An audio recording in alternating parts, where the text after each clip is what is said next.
Woo. Welcome back to another episode of the Pastor P's podcast. It's your boy Big Day. Today is heavy, man.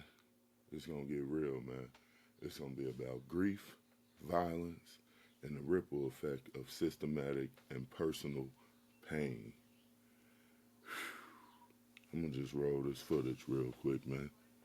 Hey, it's going to be a little bootleg, but work with me and just check this out.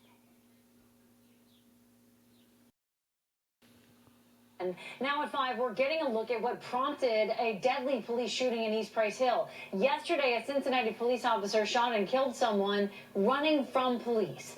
And Police Chief Teresa Thigi says the suspect was armed and was pointing a gun at the officer. WCPO 9 News reporter Connor Steffen's been following this story closely since it happened yesterday. Connor, what does the body camera footage show you?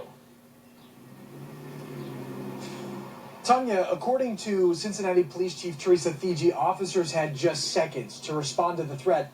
Body camera footage that we reviewed earlier during a press conference backs that up. The time between when officers first arrived on scene Thursday and the moment shots were fired is just 6 seconds. That's crazy. He running away from them. And determine a different course of action, I think, is unreasonable. Cincinnati Police Chief Teresa Thigi says all 4 suspects ran into the woods in different directions when 2 officers rolled up to the stolen car. 1 officer chased the armed suspect, the other officer a different suspect. And that'll be significant here in a moment. Within seconds of running, the armed suspect falls. The officer chasing him reports seeing a gun. This individual gets up, still has the firearm in his hand, and continues to run through the dumpsters. On the other side of the dumpster is the other officer chasing a different suspect. He's got a gun! He's got a gun on your right! According to police interviews, that officer said the armed suspect emerged from the dumpsters pointing a gun at him. And he felt threatened for his life, and that's why he discharged his firearm. Chief Thigi says the officer fired off 4 or 5 shots, hitting the armed suspect twice. Police attempted first aid. Bruh, he running away. I don't see no gun either. This is where we have to either. go to the state of mind of the officer at the time. What are they seeing, feeling, hearing?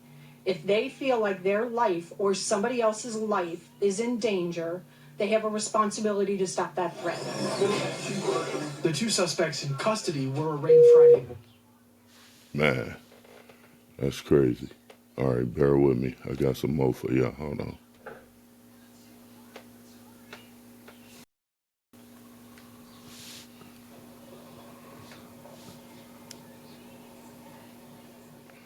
This is where it gets deep. Hi, good evening, everybody, and thank you for joining us here this evening. Gathered to give you an update on an incident that you're aware of, I'm sure, happened earlier this afternoon, approximately 1 p.m. We had an auto accident at Martin Luther King, Burnett Woods Drive, where a Hamilton County deputy was struck. He was outside his vehicle conducting traffic enforcement. He was struck by a vehicle. It saddens me tremendously to make you aware that he has since passed.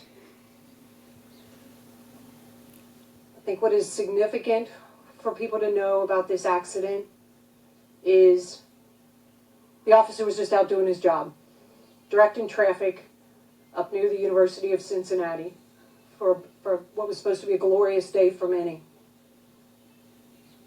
What is significant also to know about this auto accident, as you know, we had a critical incident yesterday in the city of Cincinnati, an officer-involved shooting at approximately 9 a.m. yesterday morning. There is a connection between these 2 incidents. The driver of today's vehicle that struck a deputy has a family relationship with the 18-year-old that we shot yesterday. So that is currently under investigation by both our homicide unit as well as the traffic unit. Traffic unit and homicide jointly. Now, in the way of breaking news, the man accused of hitting and killing a Hamilton County deputy with his car yesterday is now being held without bond. Rodney Hinton Jr. made his first court appearance just about an hour ago, and WLWT News 5's Giacomo Luca was there in the courtroom for that hearing. He is leading the way with what unfolded. Good morning, Giacomo. Tiffany, a very challenging morning in the courtroom. Rodney Hinton Jr. appearing to show no remorse for that alleged attack. As he was being escorted out of the courtroom, he appeared to shout at deputies he's going to be gone forever, though it's unclear if he's referring to the deputy that he's accused of killing or his son, who was killed by a Cincinnati police officer on Thursday. Here's what we learned from court earlier this morning after that tense appearance, surrounded by dozens of deputies inside and outside the courtroom. We're learning more details from the Hamilton County Prosecutor's Office about what's now being called a deliberate attack. Prosecutors say witnesses watched Hinton stop his car outside of graduation ceremonies for students at the University of Cincinnati, then rammed the recently retired deputy who was outside his vehicle conducting traffic, ultimately ending his life. Now, the defense explained that this has been an emotionally charged week for Hinton after his son was killed by that Cincinnati police officer on Thursday.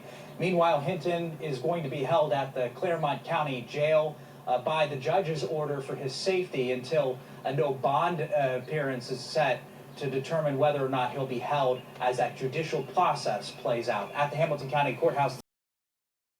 Bruh, tell me that ain't crazy, man. Now that's crazy. Now that's crazy. So you telling me, I'm going to break the timeline down for you again. So Thursday, the police spot a stolen car driving around. 4 people in it. The 4 people hop out, run. They all scatter. So the police, you know what I mean, they chasing, somebody chasing this one, somebody chasing that one, or whatever. One of them say they spot a gun.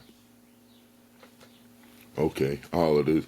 You see the blurry body cam that I showed you. So one of them spot a gun. Okay, now they on high alert. Okay, or whatever, right? Dude pop out between the dumpsters, like, you know what I mean, and kind of startled. I think he just startled that officer, and he already heard that somebody had a gun. So he felt like, oh, and dude did yell out, he got a gun. He, like, to your right there, whatever. But they popped the little dude, but on the camera, it looked like he was running away from him. I don't know. I ain't seen point no gun at him. You know what I'm saying? But they saying he pointed. I mean, you see what the officer, what the chief said. You know what I'm saying? But then what happens next is something I don't recall ever happening before, because the next day, that 18-year-old father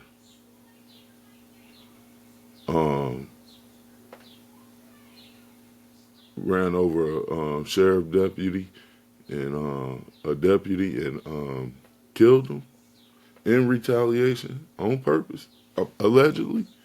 It's all, I mean, you saw the, I mean, but anyway, on purpose, like, in direct retaliation. I don't think I ever seen that. I don't think I ever seen that in all these police shootings that we done seen across the country. You know what I mean? I don't think I ever seen somebody's family member retaliate on another police officer for whatever reason, at random. You know what I mean? I can kind of see, like, because you always think of that officer needing to be needed extra protection or something, or that officer's family, whoever did the shooting, or whoever did the Chavez's and all them, they family gonna need protection, or they gonna need protection. You don't never just think that somebody just gonna go out and pick a. I ain't never heard of it. I ain't heard of that. So, to be clear, like the car chase, the shooting, the weapons allegation, they said it was weapons and all that. They found all that. The fatal outcome, they killed the little guy. And then the father, his alleged actions the next day, I feel like it's crazy. I'm kind of torn because, first of all, everything is still under investigation, and I promise you, I got a little.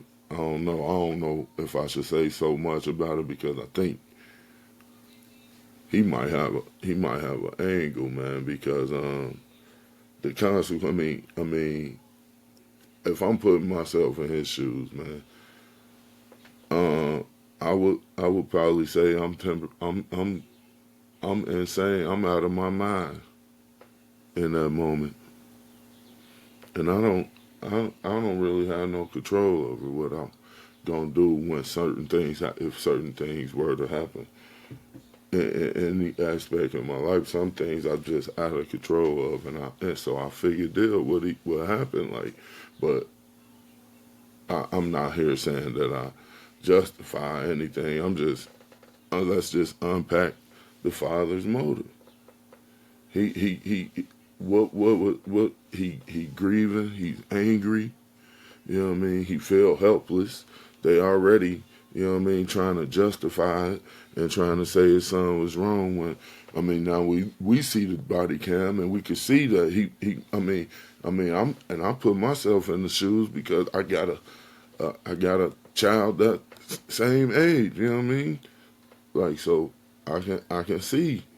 And then especially if he wasn't doing what you said he was doing. And then like with the grieving and then being angry and then feeling helpless, the difference, I mean, it's the understanding the difference between justifying it, you know what I mean, and understanding it. See, I understand, because like I ain't justifying, but I understand like how somebody can be taken to that level, like, you know what I'm saying, like, and that's why I feel like it should be some black lawyer out there that can go get him and get that temporary insanity, because that's it.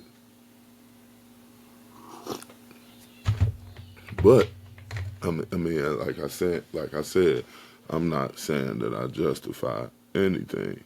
I'm just talking about how grief can turn into destructive actions when people feel unheard or hopeless. You know what I'm saying? Like when you out here and you feel like nobody wants to listen, nobody wants to help, nobody wants to heard you, nobody want to hear what you trying to, you know what I'm saying? And motherfuckers just don't want to. Then that's when everything can turn destructive, and then all of a sudden now people can hear you. You know what I'm saying? Now, but when you was trying to just, you know what I mean, they wasn't trying to hear you. That's just how the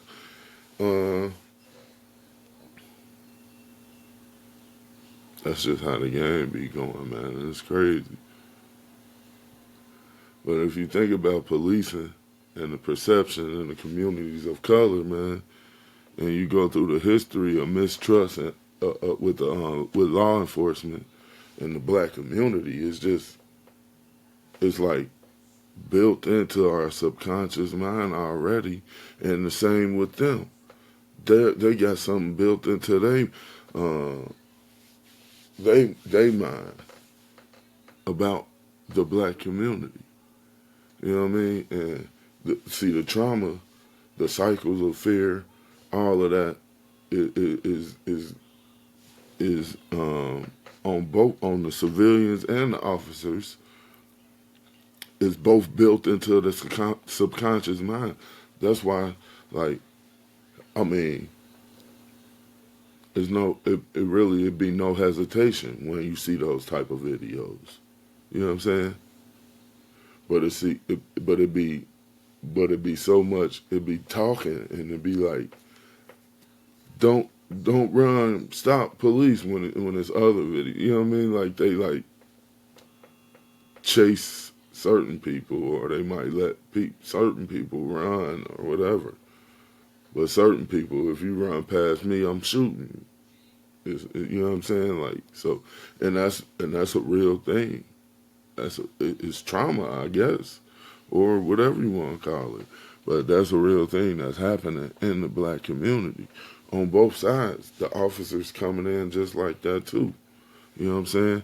And the citizens coming in like that too. You know what I'm saying? So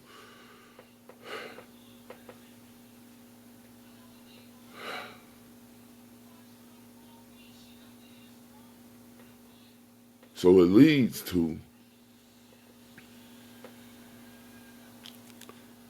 people not trusting or believing what the police or what the authority figure or whatever has to say. You know what I mean? Especially in this sense. I'm just saying this sense when they all on the news saying that it was like ba-da-da, 4 guys run, one of them pointed a gun at the officer. This is how I heard the news story, like breaking news, being because that's not far from me, right? So I'm like, okay, damn, you know what I'm saying? What, they pointed a gun at the boy, like, what would I do that for? Like, you know what I'm saying? Like, but then when you see the video and you see that there was no, I mean, I ain't see no gun. I just saw him running past, you know what I mean? And in my mind, I'm like, so what, y'all can't run no more? I mean, chasing, bro. Like, it's other things you can do. Like, but you was trigger happy. You was already out the gate with your thing ready. You know what I'm saying? Like, so when retaliation replaces justice, where do you go from there? Because retaliatory violence undermines accountability and justice. It undermines it because then, like, you know what I mean?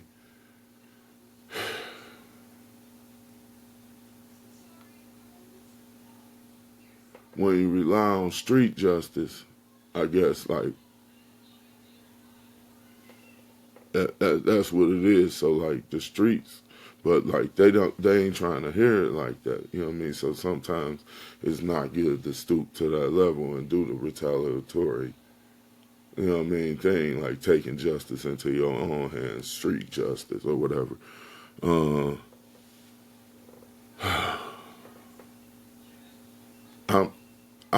I feel like I'm speaking on this on some one-sided shit, like, but I'm not. Like, I'm not against law enforcement.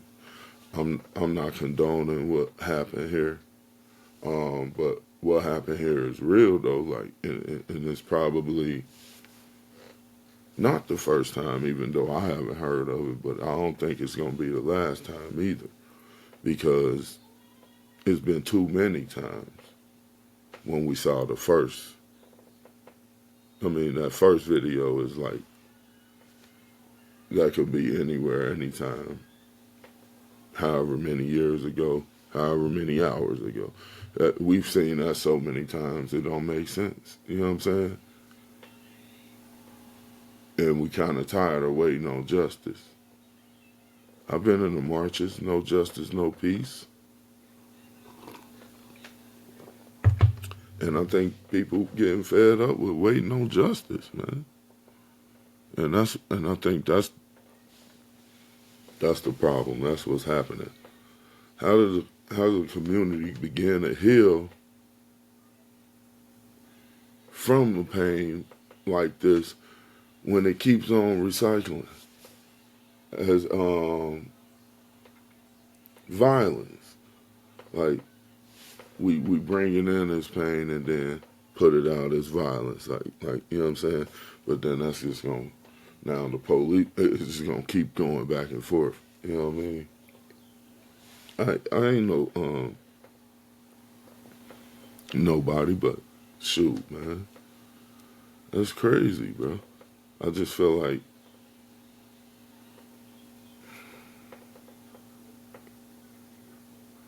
it's a lot of things that need to change.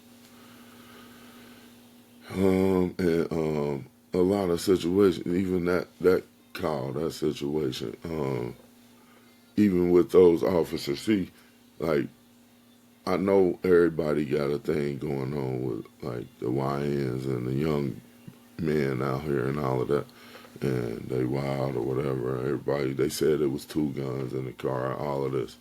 Okay, but the police, we need to change the police and response time, the transparency, and the justice system. But I'm going to go with the police response time and all of that, because, like, they see this car and they see is a stolen car and there's 4 guys in there, they can kind of assume that they young guys or whatever. It's some joyriding shit, you know what I'm saying? So it's a foot pursuit probably about to come. So I feel like it could be a better strategy set up, put up a perimeter.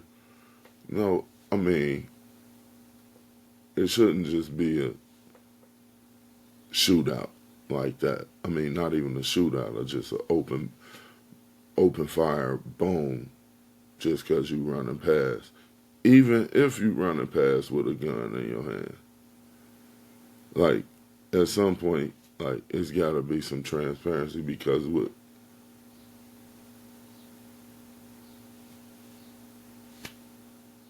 with somebody else that wouldn't happen. Or you know what I'm saying? Like, I've seen people get arrested with guns on them. So I don't understand. Like,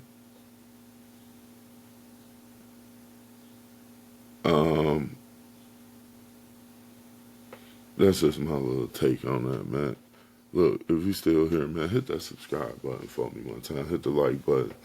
Hit me in the comments. Let me know what you think, what's going on, man. What we need to change. What y'all think about the situation. It's deep to me. If you ask me, man, it's deep, man. I think this, like I said, I think this is the first time this happened. So the headline, man, it's just so crazy to me, man. That whole thing. Officer kills guy. Guy's father retaliate, kills officer. This whole street justice, retaliatory violence is a reflection of a broken system. Unhealed wounds and an urgency for honest conversations. That's what I mean. We need to really talk about this before it blows up into something else, because like I said in the very beginning, I understand how this happened. I know I ain't the only one that's going to understand how it happened, but, like, not necessarily justify it or whatever, or be there with it like that. But what y'all think, man? I think we need to have an honest conversation about this. The system is broken. And now you see people taking justice into their own hands. They're not asking for justice. I ain't heard none of them say get out there and march. Let's go march for him. I'm here in the city. I ain't heard that. They took justice. I mean, you know what I'm saying? So, and that's probably how they feel. You saw when he walked out of the courtroom. That's how they feel. Anyway, how you feel? What you think? Hit me up in the comments. Let me know. Till next time, I might be back with some more on this soon. But until next time, deuces.